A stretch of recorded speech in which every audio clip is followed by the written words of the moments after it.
15తో divisible అయ్యేటువంటి answer ఏదో అడిగాడు. సో మీ అందరికీ తెలుసు డివిజిబిలిటీ రూల్స్.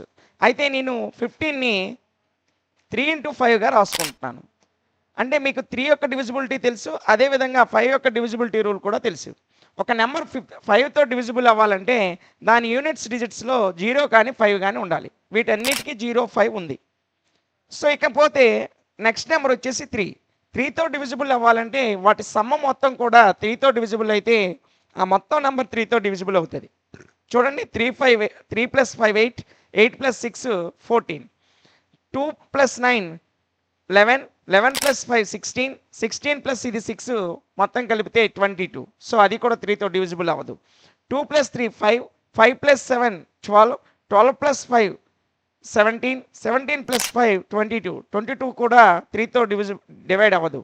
ఇక 1 + 7 8, 8 + 3 11, 11 + 2 13, 13 + 5 18, 18 అనేది 3తో డివైడ్ అవుతుంది. అదేవిధంగా చివరిన 5 ఉంది కాబట్టి 5తో కూడా డివైడ్ అవుతుంది.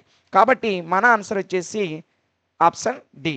ఇలాంటి క్వశ్చనే ఇంకొకటి ఇక్కడ ఇవ్వడం జరిగింది. ఈ ప్రాబ్లమ్ని సాల్వ్ చేసి దీని యొక్క ఆన్సర్ని కామెంట్ సెక్షన్లో తెలియజేయండి. ఇలాంటి మరిన్ని వీడియోస్ కొరకు మన ఛానల్ని ఫాలో అవ్వండి.